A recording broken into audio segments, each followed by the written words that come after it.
এটা এত বড় বস্তা, কি আছে এর মধ্যে?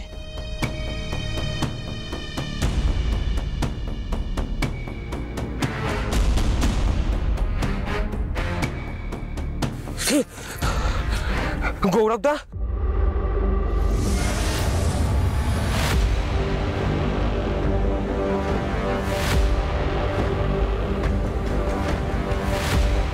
হ্যালো হ্যালো, নানুর থানা, আমি বটতলার পুকুরের ধার থেকে বলছি।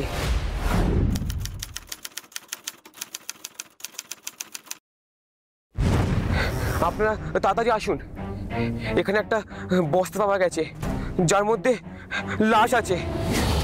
ক্রাইম ডায়েরিতে আপনাদের সবাইকে স্বাগত। আজ আপনাদেরকে আমরা দেখাবো 2023 সালে নানুরে ঘটে যাওয়া এক নৃশংস ঘটনার চিত্ররূপ, যা দেখে আমাদের মতো আপনারাও শিউরে উঠবেন, আমাদের মতো আপনারাও ভাববেন মানুষ এরকমও পারে। ঠিক কি ঘটেছিল নানুরে জানতে হলে দেখতে হবে আজকের ক্রাইম ডায়েরির এই রোমহর্ষক পর্ব।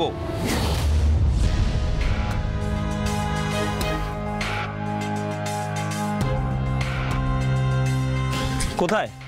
এই তো স্যার, পুকুর পাড়ে। চলো দেখি। চলুন স্যার।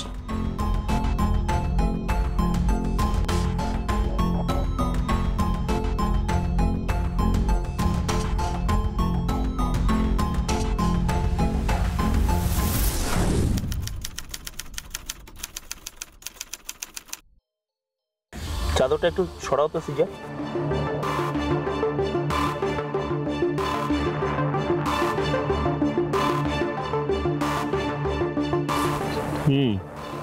তাহলে ভিকটিমকে গলা কেটেই মারা হয়েছে?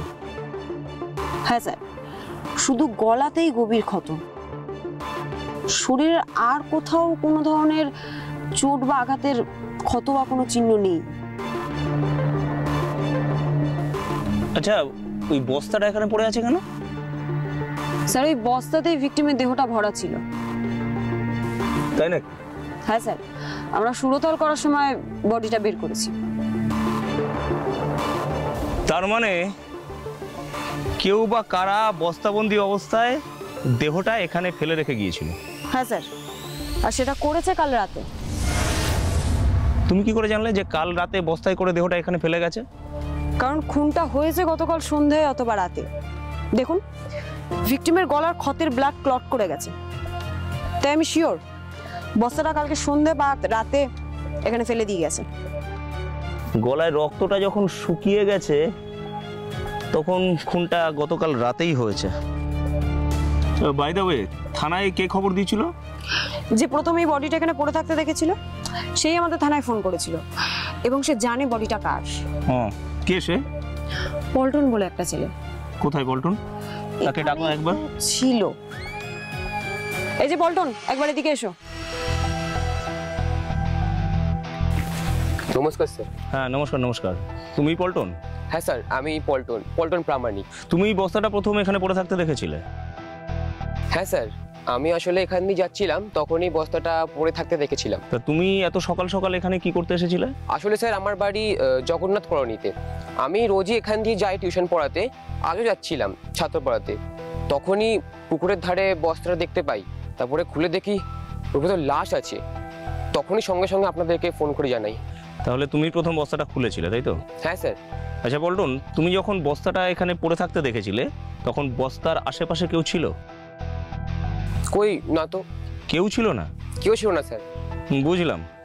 আচ্ছা, আমি শুনলাম তুমি নাকি একে চেনো। লাশটা কার? গৌরব দার।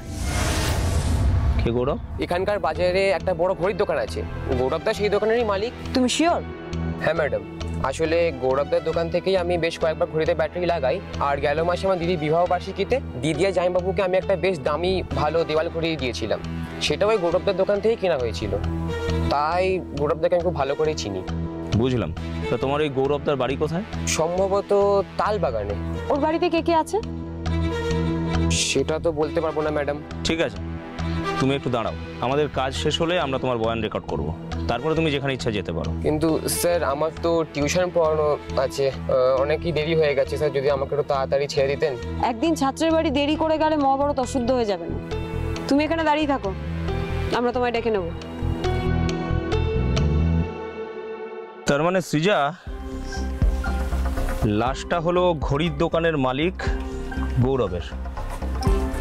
সেটাই তো ছেলেটা বললো। কিন্তু এখন প্রশ্ন হচ্ছে, ঘড়ির দোকানের মালিক হঠাৎ করে খুন হতে গেল কেন? হ্যাঁ স্যার, আমিও তাই ভাবছি। একজন ঘুড়ির দোকানের নিরীহ মালিকের সাথে কার কিসের শত্রুতা? সেটাই আমাদের খুঁজে বের করতে হবে সৃজা।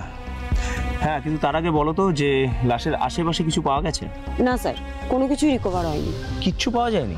না। আর লাশের প্যান্টের পকেট থেকে কিচ্ছু পাওয়া যায়নি। নাথিং? নাথিং। তার মানে যে বা যারা খুন করে লাশটা বস্তায় ভরে এখানে এনে ফেলে গেছে, তারা অত্যন্ত ধূর্ত আর শেয়ানা। তাদের কাছে আমরা যাতে কোনোভাবেই পৌঁছাতে না পারি, সেই জন্য সব রকম ব্যবস্থা তারা করেছে। হ্যাঁ স্যার, নইলে গৌরবের পকেট থেকে কিছু না কিছু তো ঠিক পাওয়া যেতই। ঠিক আছে, কুছ পরবা নেই। যখন জানা গেছে যে লাশটা ঘড়ির দোকানের মালিক গৌরবের, আর ওই পল্টন বলে ছেলেটা যখন বলেছে যে গৌরব তালবাগানের বাসিন্দা, তুমি ইমিডিয়েট গৌরবের বাড়ির লোকের সঙ্গে গিয়ে দেখা করো। হ্যাঁ স্যার, বডিটা পোস্টমর্টমে পাঠিয়ে দিলেই আমি তালবাগান চলে যাব। হ্যাঁ, আর একটা কাজ করো। বলুন স্যার। তুমি তোমার টিমকে বলো আশেপাশের এরিয়া যেন তন্ন তন্ন করে খুঁজে দেখে। আপনি নিশ্চিন্ত থাকুন স্যার, আমি বলে দেবো। মার্ডার ওয়েপনটা আমাদের খুঁজে বের করতে হবে। Okay sir. আর দেখো যদি কোনো সন্দেহজনক কিছু পাওয়া যায়। ডোন্ট ওয়ারি স্যার, আমরা চেষ্টার কোনো ত্রুটি রাখবো না। Very good. তাহলে সৃজা, তোমার নেক্সট গন্তব্য কোথায়? ভিকটিমের বাড়ি, তালবাগান। গুড। বটতলায় পুকুর পাড়ে বস্তার মধ্যে পাওয়া লাশ জনৈক ঘড়ি ব্যবসায়ী গৌরবের বলে আমরা জানতে পেরেছিলাম। কিন্তু গৌরবের এই অবস্থা হলো কি করে? কে বা কারা তাকে এইভাবে নৃশংসভাবে খুন করলো? কেনই বা করলো? এইসব প্রশ্নের উত্তর পেতে আমাদের তদন্তকারী টিম তড়িঘড়ি পৌঁছে গেল গৌরবের তালবাগানের বাড়িতে। আর তারপর আমার কি সর্বনাশ হলো গো, তুমি আমাকে ছেড়ে কেন চলে গেলে গো? কেন? এখন আমার কি হবে? আমি কোথায় যাব? তোমাকে ছাড়া আমি কি করে থাকবো ভগবান? প্লিজ নিজেকে একটু সামলান। শেফালি, এত কান্নাকাটি করলে আপনি তো অসুস্থ হয়ে পড়বেন। আমি নিজেকে কি করে সামলাবো বলুন তো ম্যাডাম? মর্গে ওই লাশের মুখ থেকে চাদরটা সরানোর আগে পর্যন্ত আমি ভাবছিলাম যে এটা ভুল খবর, এটা আমার গৌরব নয়, এটা নিশ্চয়ই অন্য কারোর বডি। কিন্তু তারপর যখন লাশের মুখ থেকে চাদরটা সরানো হলো, দেখলাম ওটা আমার গৌরবেরই বডি। দেখুন, আপনার মনের অবস্থাটা আমি বুঝতে পারছি, আর এটাও জানি যে এই মুহূর্তে আপনি আমাদের সাথে কথা বলার মতো পরিস্থিতিতে নেই। কিন্তু বিশ্বাস করুন, আপনি সহযোগিতা না করলে আমাদের পক্ষে দোষীকে খুঁজে বের করা অসম্ভব। কি হবে বলুন তো? খুনিকে খুঁজে বার করেই বা কি লাভ? আবার গৌরব তো আর আমার কাছে কখনো ফিরে আসবে না।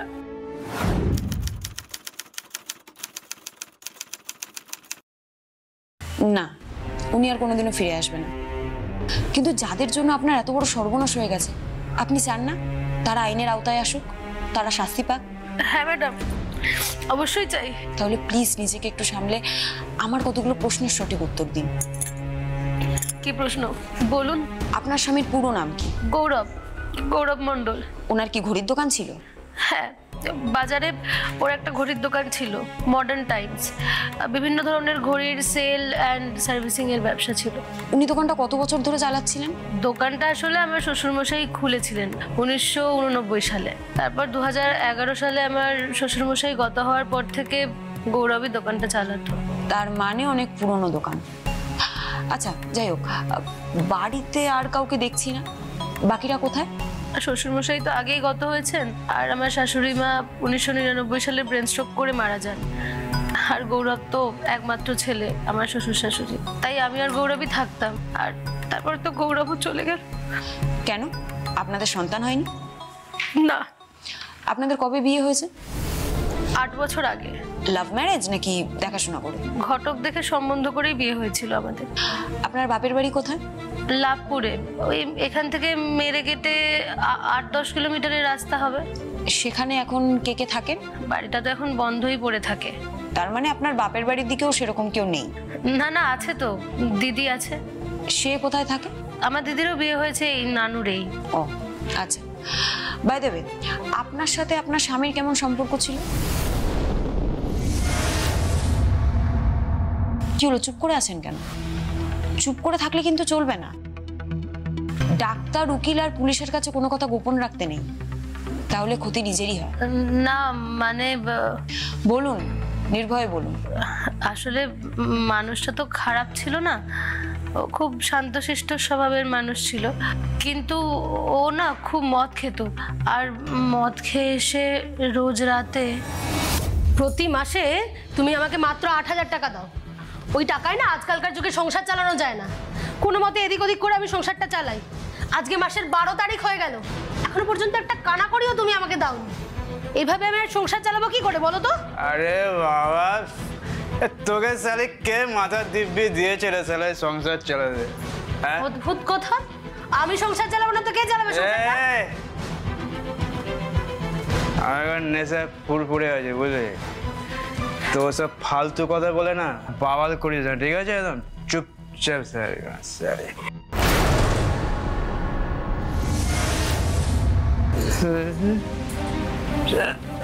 এই এই ফালতু কথা কোনটা? হ্যাঁ, টাকার অভাবে আমি সংসার চালাতে পারছি না, এটাকে তোমার ফালতু কথা মনে হচ্ছে? তা না তো কি? হ্যাঁ, হেসাল তোর দায়িত্বে, না সামলাতে পারলে ফুটে যাবি। তোমার কানের কাছে এসে গানে গানে করছিস কেন তুই? এই এই ফালতু কথা কোনটা? হ্যাঁ, ফুটে যাবো কোথায় আমি? ফুটে কোথায় যাবো? আরে জেলাস তালা তোর বাপের বাড়িতে সালে। যেতাম, আর মা মরে না গেলে আমি তাই যেতাম। আরে বাবা, তা বুড়ি যে টেসে গেছে তাতে কি হয়েছে? তোমার দিদি আছে, তোমার পিড়িতে জামাইবাবু আছে, সরি জিজু আছে না? তুমি তোকে ভগবানের মতো শ্রদ্ধা কর, তোর কাছে আশ্রয় চাইবি সালা দিয়ে দেবে, চরণে নয় বুকে। ছি ছি ছি ছি, সুদেবদাকে আমি দাদার মতো সম্মান করি, আর তাকে নিয়ে তুমি এরকম একটা নোংরা ইঙ্গিত করছো? দাদা, ভাইয়া, এসব আমি ভালো করে জানি বুঝলি। ওই দিনের বেলায় ভাইয়া আর রাতের বেলায় রাজা ও সাইয়া। শোনো, হ্যাঁ, তোমার মানসিকতা যে অনেক ছোট সেটা আমি জানতাম, কিন্তু তুমি যে এতটা নোংরা মানসিকতার লোক, এতটা বিকৃত মনস্ক তুমি, সেটা আমার ধারণা ছিল না। ওই নর্দমার পোকাগুলো না তোমার থেকে অনেক ভালো, তুমি ওদের থেকেও যখন ওরা অনেক ভালো তোমার থেকে। কি বললি? নর্দমার পোকাগুলো আমার থেকে ভালো? হ্যাঁ তাই। সারা সালি যত বড় মুখ না তত বড় কথা। নাটক করছে সালি আমার সাথে। তুমি আজকেও আমাকে মেরে রক্ত বার করে দিলে। এই তোমার পুরুষত্ব, এই তোমার বীরত্ব, যত বাহাদুরি সব অসহায় বউকে পিটিয়ে, তাই না? বেশ করেছি। সারা তুই যা ইচ্ছে ভাবতে পারিস, তাতে আমার কিচ্ছু যায় আসে না, ঠিক আছে? শুধু এইটুকু মাথায় রাখবি যে বেশি ট্যাক ট্যাক করবি তো সালা পেছনে একটা লাথি মারবো, সারা এক শাড়িতে পুরো ঘর থেকে বার করে দেবো, ঠিক আছে? তারপরে ওই পরে কান্নাকাটি করে এসে বলবে না আমি যাবো না, আমাকে বেরো না। আমি না এসব একদম পছন্দ করি না রে সালে, ঠিক আছে? তাই যেখান থেকে এসছো সেখান থেকে চলে যাও, যাও, চলো চলো, চল এখান থেকে,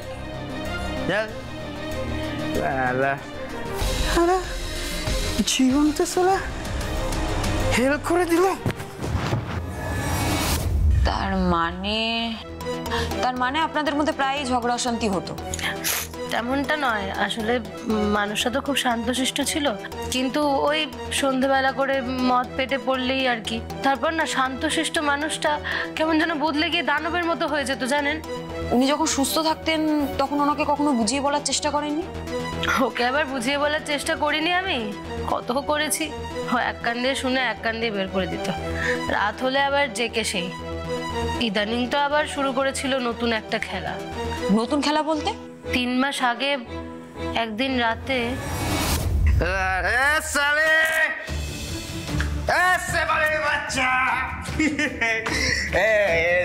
চলে এসছে। এটা আবার তুমি কাকে ধরে নিয়ে এসেছো? এটা আমার বোন না, ও খাল পাড়ের ওপরে থাকে, বুঝলে? তো আমার বাদাম মেয়ে মানুষ। সেও তোমার যেই হোক, ওকে এই বাড়িতে ধরে নিয়ে এসেছো কিসের জন্য? আরে ওদের ওখানে দুপুর থেকে লোডশেডিং, বুঝলে তো? তোর বাড়িতে পুরো অন্ধকারে মশার জ্বালা বসা যাচ্ছিল না। তাই আমি বললাম যে চলো আজকে মেহফিলটা না আমার বাড়িতে বসো। হ্যাঁ না, এখানে ওসব চলবে না। তুই বাধা দেবার কেন?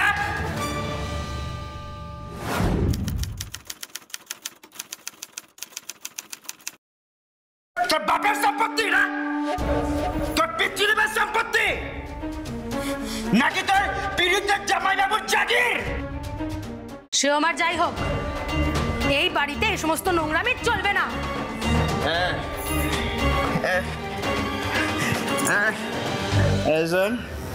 বেশি পটপট করে বেশি বাজে বাজে কথা বললে না, স্যার একটা একটা করে মাথার চুল টান মেরে ছিঁড়ে ফেলো। হ্যাঁ দাদা, এই ব্যাগের মধ্যে 2.5 কিলো মাংস আছে আর ওই বাসমতি চাল আছে, ঠিক আছে? যা একদম মাংসটাকে কষিয়ে রগরগিয়ে ঝোল তৈরি কর। ততক্ষণে আমরা পাশের ঘরে একটু চলো জলদি চলো বাবু। হ্যাঁ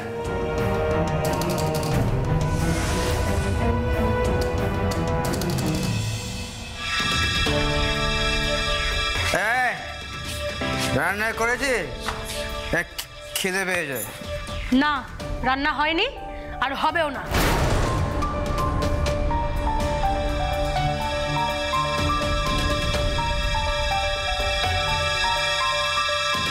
হ্যাঁ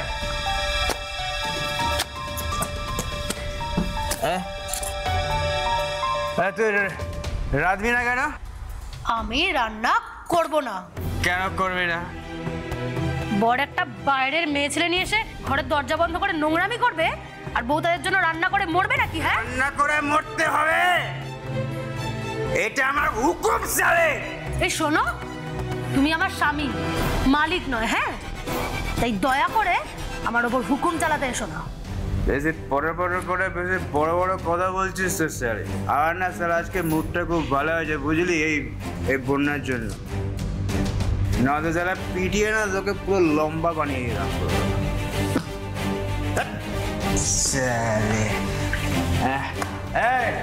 বন্যা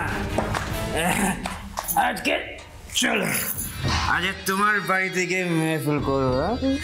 এই এতক্ষণে তোর ওখানে কারেন্ট চলে যাচ্ছে না? আচ্ছা ঠিক আছে।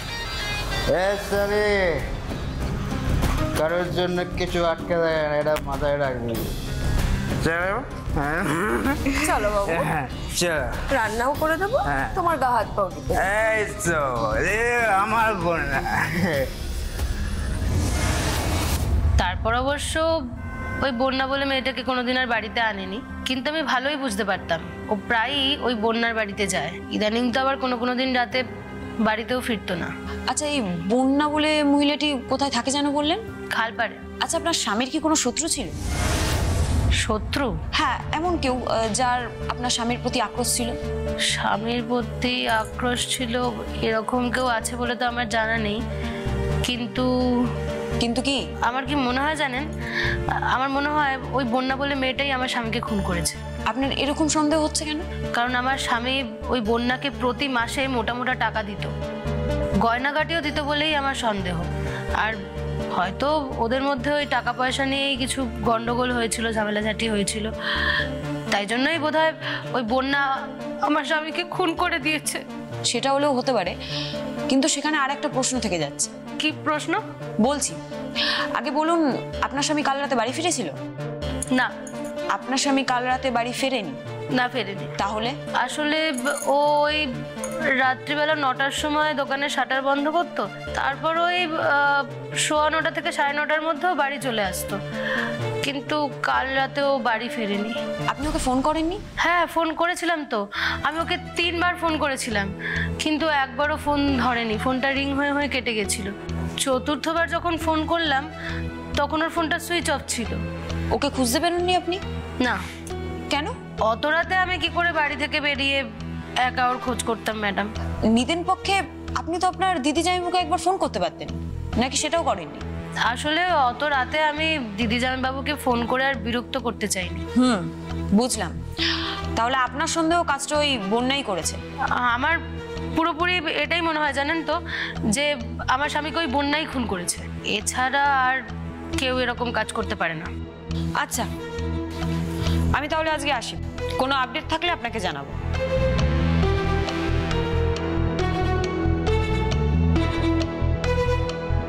তোমরা যাও। আরে এগুলো এখানে কি রাখা? ওগুলো তো ম্যাডাম কীটনাশকের বোতল। পেস্টিসাইড? কিন্তু এখানে এত কীটনাশকের শিশি বোতল রাখা কেন? আসলে আমাদের গ্রামে অনেকগুলো চাষের জমি আছে, তো ওখানে ওই জমিতে কীটনাশক দিতে লাগে, তাই। ওকে, চলি।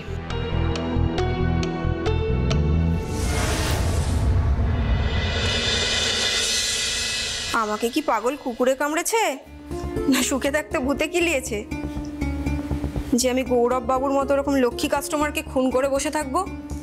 কিন্তু গৌরবের বউ শেফালি যে তোমাকেই সন্দেহ করছে। ধুর, ও যা পারে করুকে যাক, সন্দেহ টন্দেহ যা ইচ্ছে করুক, আমার তাতে কিচ্ছু যায় আসে না। দিদিমণি, যে মেয়ে মানুষ ছলে বলে কৌশলে নিজের স্বামীকেই সামলে রাখতে পারে না, সারাদিন উঠতে বসতে টেরা বেঁকা কথা বলে স্বামীর জীবনই অতিষ্ঠ করে তোলে, তার কথার আবার কোনো দাম আছে নাকি? সে কি, শেফালি গৌরবের জীবন অতিষ্ঠ করে তুলেছিল?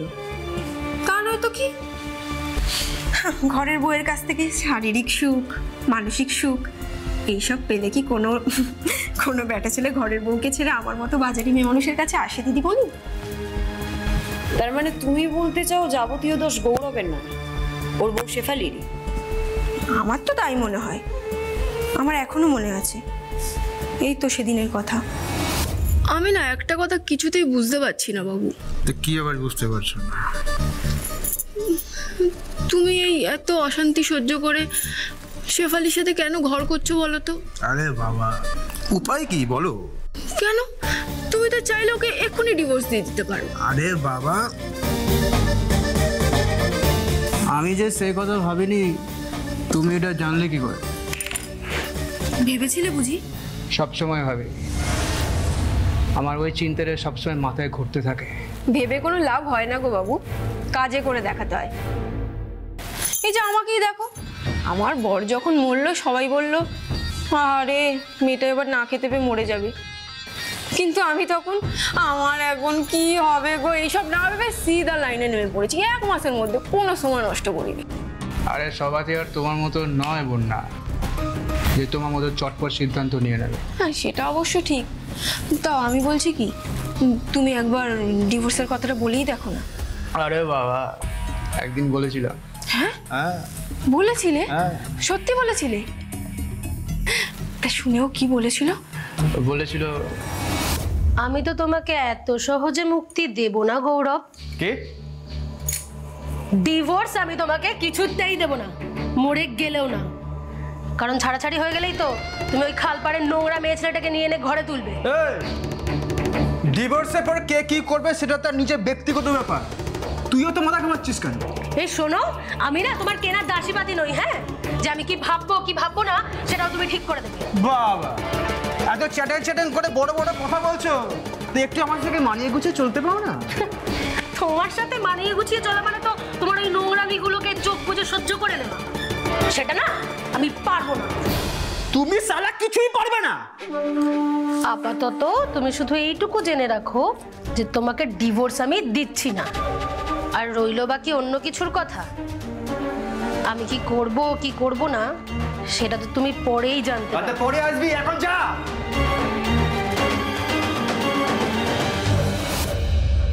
তার মানে শেফালির খপ্পর থেকে তোমার সহজে মুক্তি নেই?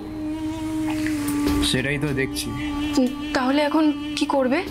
আমার কাছে এখন একটা পথই খোলা আছে। কি পথ? ওর ওপর আরো বেশি অত্যাচার করতে হবে, যাতে অত্যাচার আর গালাগাল সহ্য করতে না পেরে নিজেই ল্যাজ গুটে বাড়ি ছেড়ে পালিয়ে গেলে। আর সেই গালিগালাজ আর অত্যাচারের মাত্রাটা কি সত্যিই বেড়েছিল? বেড়েছিল বোধহয়। বোধহয় কেন? তুমি শিওর নাও? শিওর কি করে হব দিদিমণি?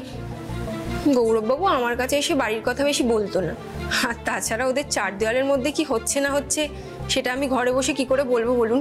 কিন্তু গৌরবের বাড়িতে খারাপ কিছু ঘটলে তো তোমার বুঝতে পারা উচিত ছিল, তাই না? কি করে বুঝতাম? কেন?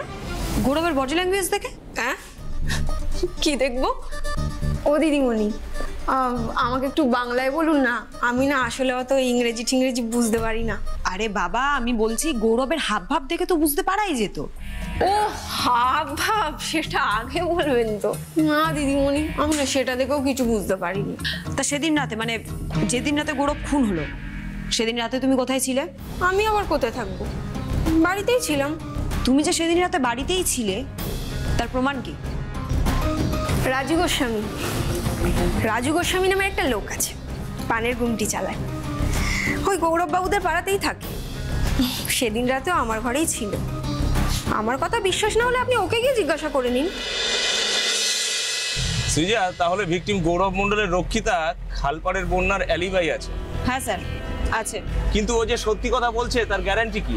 স্যার, বন্যা সেদিন রাতে যে রাজু গোস্বামী বলে লোকটার সাথে থাকার কথা বলেছে, আমি তার সাথে অলরেডি দেখা করেছি।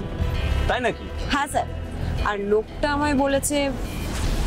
না ম্যাডাম, আমি গৌরবকে খুন করিনি, সত্যি বলছি, বিশ্বাস করুন, আমি গৌরবকে খুন করিনি ম্যাডাম। আমি তো একবারের জন্য বলিনি যে আপনি গৌরব মণ্ডলকে খুন করেছেন, তাহলে আপনি এত আগবাড়িয়ে সাফাই গাইছেন কেন? ম্যাডাম, সত্যি কথা বলতে আমি ছাপোসার সাধারণ একজন মানুষ, বাজারে ছোটাটা পানবিড়ি গুমটি চালিয়ে খাই, তাই সব মার্ডার কেসে জড়িয়ে পড়তে চাই না বলে আমি বড্ড ভয়টা পাচ্ছিলাম। দোষ না করে থাকলে ভয়ের কোনো কারণই নেই। আমরা শুধু ভেরিফাই করে দেখতে চাই যে বন্যা সেদিন রাতে সত্যি আপনার সাথে ছিল কিনা। হ্যাঁ ম্যাডাম, বন্যা সেদিন সত্যি রাতে আমার সাথে ছিল। আমি রাত 8:15টার দিকে ওর ঘরে ঢুকেছিলাম, আর রাত 12:30 নাগাদ আমি ওর ঘর থেকে বেরিয়ে সোজা বাড়ি চলে গিয়েছিলাম। বুঝলাম। তা আপনি তো শুনলাম গৌরবের পাড়াতেই থাকেন। হ্যাঁ ম্যাডাম। তাহলে আপনিই ভালো বলতে পারবেন, গৌরবের সাথে ওর বউ শেফালির সত্যিই কি সম্পর্ক খুব খারাপ ছিল? খারাপ ছিল মানে একেবারে আদায় কাজ করার সম্পর্ক ছিল ম্যাডাম, যাকে বলে সাপে নিয়লে। দুজনকে দু চোখকে দেখতে পারতো না। অবশ্য বলুন বলুন, থামবেন না। না মানে ম্যাডাম, গৌরব মরে গেছে, মৃত কারোর সম্পর্কে কিছু বলতে আমার বিবেকে লাগছে। এইসব বিবেক আর নীতিজ্ঞানের কথা আপাতত আপনার পান বিড়ির গুমটিতে জমা রেখে দিন। কি বলছিলেন বলুন। না, বলছিলাম সব দোষ গৌরবেরই ছিল। কিরকম? আসলে ম্যাডাম, গৌরব একটু বদরাগী গোছের ছিল, ওর ব্যবহারও খুব একটা ঠিক ভালো ছিল না, এমনকি আমাদের সাথেও কথাটা ভালো করে বলতো না। আর সত্যি কথা বলতে ম্যাডাম, বাজার আর পাড়ার কেউই ওকে বিশেষ পছন্দ করতো না। তারপর ইদানিং ও বইয়ের উপর সাংঘাতিক অত্যাচার শুরু করেছিল, রেগুলার শেফালিকে মারধর করছিল। ওদের চিৎকার চেঁচামেচি কান্নাকাটিতে পাড়া কোনো ছাদের উপর কাকচিল পর্যন্ত বসতে পারতো না। আপনারা কোনো স্টেপ নেননি? কি স্টেপ নিতাম ম্যাডাম, বুঝতেই তো পারছেন, এটা ঘোরকলি যুগ, লোকে নিজের ঝামেলা মেটাতে গিয়ে হিমশিম খেয়ে যাচ্ছে, তার উপর আবার পরের ঘরের ঝামেলা। আচ্ছা, আপনার কি মনে হয় গৌরবকে কে বা কারা খুন করে থাকতে পারে? জানি না ম্যাডাম, ঠিক বুঝতে পারছি না, তবে যে বা যারা ওকে খুন করে থাকুক না কেন, অনেক প্ল্যান করে কাজটা করেছে, নইলে এখান থেকে 3 কিলোমিটার দূরে বটতলার পুকুর পাড়ে বস্তার মধ্যে গৌরবের লাশ পাওয়া যায় বলুন? খুনটা যে খুব ঠান্ডা মাথায় প্ল্যান করে হয়েছে সেটা আমরা বুঝতে পারছি, কিন্তু খুনটা কে বা কারা করলো এবং তাদের মোটিভটা কি সেটাই বোঝা যাচ্ছে না, বুঝলে? হয়তো ব্যক্তিগত আক্রোশ। হ্যাঁ, আক্রোশ তো বটেই, বেশিরভাগ খুন খারাপের তো আক্রোশ থেকেই হয়, কিন্তু গৌরবের প্রতি এমন আক্রোশ কার মনে পুষে রাখা ছিল, এটাই হচ্ছে এখন লাখ টাকার প্রশ্ন, বুঝলে? স্যার, বন্যা যে সেদিন রাতে রাজুর সাথেই ছিল সেটা তো রাজুর স্টেটমেন্টেই প্রমাণ হয়ে যাচ্ছে। হ্যাঁ, সেক্ষেত্রে সন্দেহ তালিকা থেকে আপাতত বন্যার নামটা কেটে দিতে হচ্ছে। তাহলে তো স্যার সাসপেক্ট লিস্টে আর কারোর নাম রইল না। কেন? একটা নাম তো এখনো থেকে যাওয়ার কথা। কার নাম স্যার? শেফালি, গৌরবের বউ। শেফালি? আপনি কি শেফালিকেও সন্দেহ করছেন নাকি? কেন, তোমার শেফালিকে সন্দেহ হয় না? আসলে ওকে ঠিক কোন গ্রাউন্ডে সন্দেহ করব সেটাই তো বুঝতে পারছি না। দেখো, ওর সঙ্গে যে ওর স্বামীর মারাত্মক খারাপ সম্পর্ক ছিল সেটাই কি সন্দেহ যথেষ্ট কারণ হতে পারে না? এই রে, সেটা তো আমি ভেবে দেখিনি। শোনো সৃজা, এই মুহূর্তে কাউকেই কিন্তু। স্যার, আর্জেন্ট কল, ধরবো? কার ফোন? গোষ্ঠ। গোষ্ঠকে? আমার সোর্স। হ্যাঁ ধরো ধরো, এখনই ধরো। হ্যাঁ গোষ্ঠ বল, ইনফরমেশন আছে এখন? হ্যাঁ ঠিক আছে, আমি আধ ঘন্টার মধ্যে যাচ্ছি। স্যার গোষ্ঠ আমায় এখনই দেখা করতে বলল। নিশ্চয়ই কোনো ইনফরমেশন আছে তোমার সোর্সের কাছে। গৌরব মণ্ডলের মার্ডার কেসের ব্যাপারে ও নাকি আমাকে কিছু তথ্য দিতে চায়। বাহ, ভেরি গুড। তাহলে তুমি আমাকে থানায় নামিয়ে দিয়ে তুমি যত তাড়াতাড়ি সম্ভব ওর সাথে দেখা করো। Okay sir. সৃজা, 3 দিন হয়ে গেছে আমরা এই মার্ডার কেসের তদন্তে এখনো পর্যন্ত এক চুলো এগোতে পারিনি। দেখো গোষ্ঠর কাছে যদি কোনো ইউজফুল লিড পাওয়া যায়। Right sir.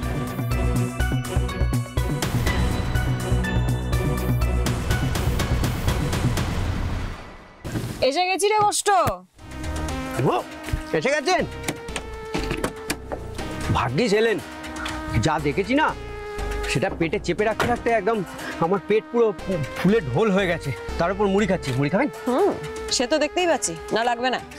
তা যা জানি সেটা এবার আমার কাছে উগড়ে দা। বলছিলাম ম্যাডাম, ওই গৌরব মণ্ডলের খুনিকে এখন আপনারা ধরতে পারেননি তো? ধরতে পারলে তো জানতেই পারতিস, খবরের কাগজেও ফলাও করে ছাপা হতো আর টিভির খবরেও ব্রেকিং নিউজ হতো। সেটা যাতে হয় সেই জন্যই তো আপনাকে এখানে ফোন করে আসতে বললাম। হেয়ালি না করে কি দেখেছিস সেটা বল আমাকে। ম্যাডাম, সেদিন রাত্রিবেলায় তাস ফাস খেলে সাইকেল নিয়ে আমি ওই 11:15টার সময় বাড়ি ফিরছিলাম।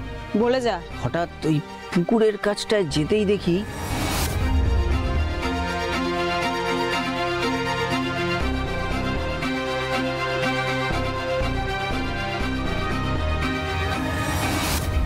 তুই ঠিক দেখেছিলি তো? ম্যাডাম, আমার চোখে এখনো ছানি পড়েনি আর পেটে পানি পড়ার কোনো প্রশ্নই ওঠে না। তার কারণ ওসব আমি বহুদিন আগে ছাইপাস খাওয়া ছেড়ে দিয়েছি, এখন তাই মুড়ি খাচ্ছি। ভেরি গুড, খুব ভালো কাজ করেছিস। কিন্তু যে লোকটা বস্তা নিয়ে যাচ্ছিল তিনি কে?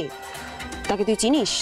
লোকটার নাম সুদেব। কে সুদেব? ম্যাডাম, এই গৌরব মণ্ডলেরই ভাইরা ভাই। ব্যবসায়ী গৌরব মণ্ডলের দেহ উদ্ধারের পর 3 দিন কেটে গেলেও আমাদের তদন্তের কাজ 1 ইঞ্চিও এগোয়নি, কারণ আমাদের হাতে না ছিল কোনো প্রমাণ, না পাওয়া যাচ্ছিল কোনো lead.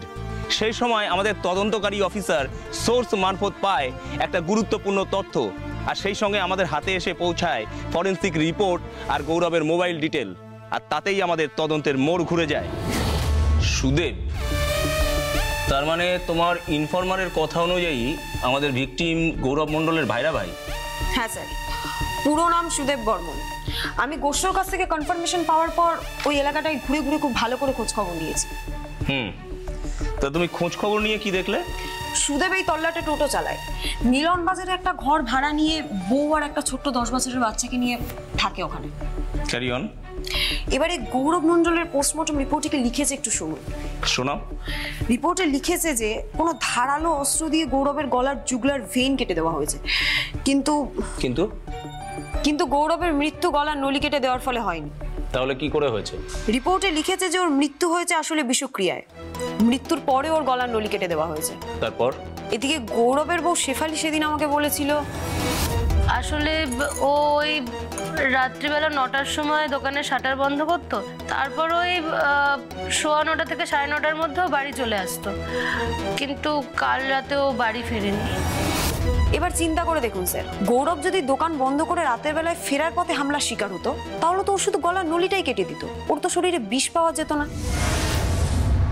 Right, you are absolutely right. গলার নলি কেটে দিলে মানুষ সঙ্গে সঙ্গে মারা যায়, তাহলে গৌরবের ক্ষেত্রে মৃত্যুর পরে ওর শরীরে বিষ প্রবেশ করলো কি করে? সেটাই তো। তার মানে হতে পারে যে আগে বিষটা প্রয়োগ করা হয়েছিল আর গলার নলিটা তারপরে কাটা হয়েছে, কিন্তু সেটা করলো কি? তাহলে এবার বলি শুনুন, সেদিন গৌরবের বউকে জেরা করে বেরোনোর সময়, আরে এগুলো এখানে কি রাখা? ওগুলো তো ম্যাডাম কীটনাশকের বোতল, পেস্টিসাইড। কিন্তু এখানে এত কীটনাশকের শিশি বোতল রাখা কেন? আসলে আমাদের গ্রামে অনেকগুলো চাষের জমি আছে, তো ওখানে ওই জমিতে কীটনাশক দিতে লাগে, তাই। গৌরবের দেহে বিষ পাওয়া গেছে এবং গৌরবের বাড়ির ড্রয়িং রুমের কোণে কীটনাশকের বোতল রাখা। তাহলে এবার আমি যদি বলি গৌরব সেদিনকে বাড়ি ফেরার পর ওকে কেউ বিষ খাইয়েছিল, সেটা কি খুব ভুল বলা হবে স্যার? তার মানে গৌরবের বউ ডাহা মিথ্যে কথা বলেছিল, সেই রাতে গৌরব বাড়ি ফিরেছিল। একদমই তাই স্যার। তার সবচেয়ে বড় প্রমাণ হলো গৌরবের মোবাইলের কল লিস্ট। ওর পোস্টমর্টম রিপোর্টটা দেখুন। পোস্টমর্টম রিপোর্ট অনুযায়ী খুনটা হয়েছিল রাত্রি 9:30 থেকে 10টার মধ্যে। তখন গৌরবের মোবাইলের টাওয়ার লোকেশন ছিল ওর বাড়ির আশেপাশে, আর ওর মোবাইলটা যখন বন্ধ হয়ে যায় তখন সেটা লাস্ট অ্যাক্টিভ টাওয়ার লোকেশন ছিল ওর বাড়ির আশেপাশে। অর্থাৎ গৌরবকে বাড়িতেই খুন করা হয়েছে। আর তারপর ওর ভাইরা ভাই সুদেব লাশটা বস্তায় ভরে পুকুরের পাড়ে ফেলে দিয়ে আসে। শোনো, আমি এখনই তোমাকে অ্যারেস্ট ওয়ারেন্টের ব্যবস্থা করে দিচ্ছি। তুমি তাড়াতাড়ি গৌরবের বাড়ি চলে যাও। Right sir. গৌরবের বউকে আমি আমার কাস্টাডিতে চাই, যত তাড়াতাড়ি সম্ভব। It's my order. Okay sir.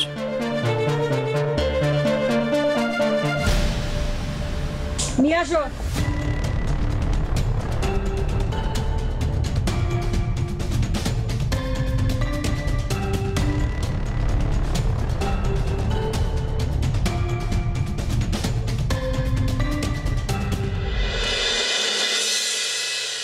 Shefali Mondal, sorry Mrs Shefali মণ্ডল, আপনি ঘুঘু দেখেছেন কিন্তু ফাঁদ দেখেননি, তাই নিজেরই পাতা ফাঁদে নিজেই ধরা পড়ে গেলেন।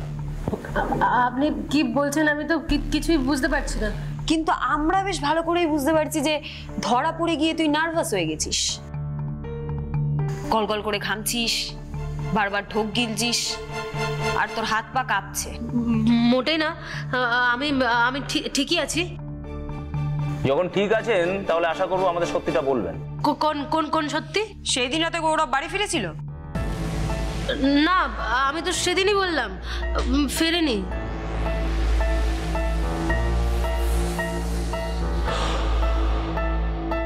তাহলে সেদিন রাতে গৌরবের মোবাইলের টাওয়ার লোকেশন তোর বাড়ির আশেপাশে দেখাচ্ছে কি করে? সেটা আমি কি করে জানবো? এটা তো নিশ্চয়ই জানবেন যে গৌরবের মোবাইলটা শেষবারের মতো যখন সুইচ অফ হয়েছিল সেটা লাস্ট অ্যাক্টিভ টাওয়ার লোকেশন আপনাদের বাড়ির আশেপাশে দেখাচ্ছিল। তাতে কি? তাতে এটাই প্রমাণ হয় যে গৌরব সেদিন রাতে বাড়িতেই ছিল আর ওকে বাড়িতেই বিষ খাওয়ানো হয়েছিল। আমি বিষ কোথায় পাবো? আমরা কিন্তু একবারও বলিনি যে আপনি আপনার স্বামীকে বিষ খাইয়েছেন। কিন্তু গৌরবকে বিষ তুই খাইছিলিস, আর বিষ খাওয়ানোর পর কীটনাশকের বোতলগুলো ড্রয়িং রুমের কোনায় রেখেছিলিস। এবার ভালোই ভালোই বলে ফেলুন তো, সেই রাতে ঠিক কি ঘটেছিল? বল, নইলে তোর হাতের 10টা আঙ্গুল এক এক করে পুড়িয়ে দেবো।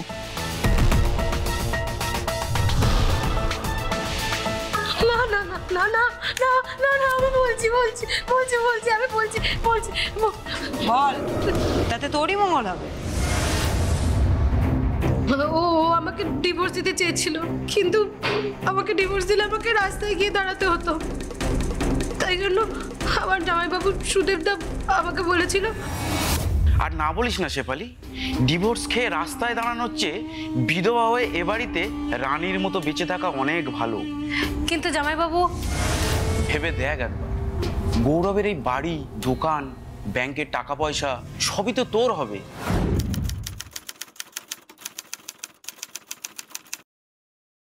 সেটা তো ঠিক। ওকে মেরে তুই তোর নিজের ভবিষ্যৎটাকে যেমন সুরক্ষিত করবি, আর সেই সঙ্গে তোর সঙ্গে হওয়া যাবতীয় অত্যাচারের প্রতিশোধ নিবি। কিন্তু এই কাজটা আমি করব কিভাবে? ভালো করে শোন,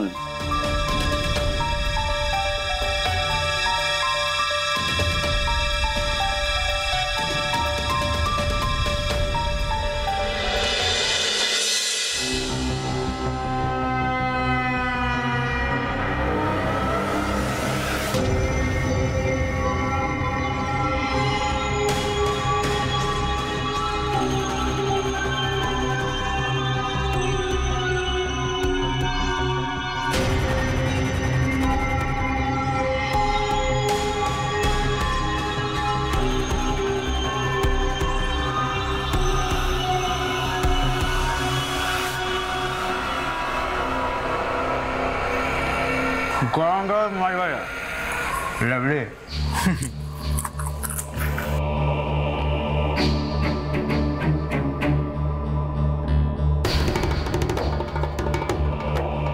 আরে মালের সঙ্গে যদি একটু ওই সোডা মেশানো যায় তাহলে কোনো পড়ে গেল।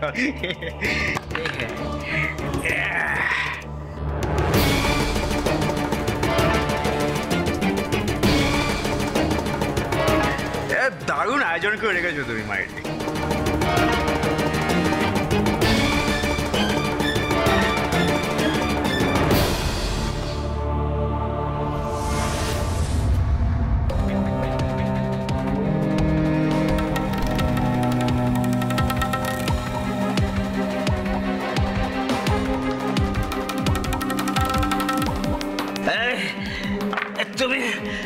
তুমি মদের সাথে কি মিশিয়েছ?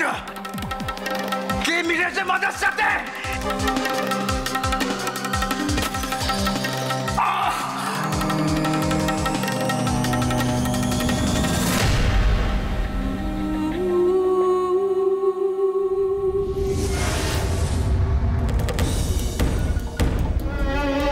হ্যালো, হ্যাঁ মরে গেছে, তুমি তাড়াতাড়ি চলে এসো। তারপর জামাইবাবু এসে একটা ভোজালি দিয়ে ওর গলার নলিটা কেটে দিয়েছিল। তারপর মেঝের রক্তগুলো আমরা মুছে ওর বডিটাকে একটা বস্তার মধ্যে ভরেছিলাম। তারপর সেই বস্তাটা জামাইবাবুর বটতলার পুকুর পাড়ে ফেলে এসেছিল। বাহ মিসেস মন্ডল, বাহ! আপনার কুবুদ্ধির তারিফ না করে আমি পাচ্ছি না। কথাই বলে না যে অপরাধী যতই চালাক হোক না কেন একটা ভুল ঠিক করবে, তাই আপনি আপনার ঘরের কোণে কীটনাশকের শিশিগুলো রেখে দিয়েছিলেন। যাকে আপনি নিশ্চিন্তে থাকুন, আপনার জামাইবাবুকে আমরা ঠিক ধরবো। অপরাধ করলে শাস্তি পেতেই হবে, পালিয়ে কেউই পার পাবে না।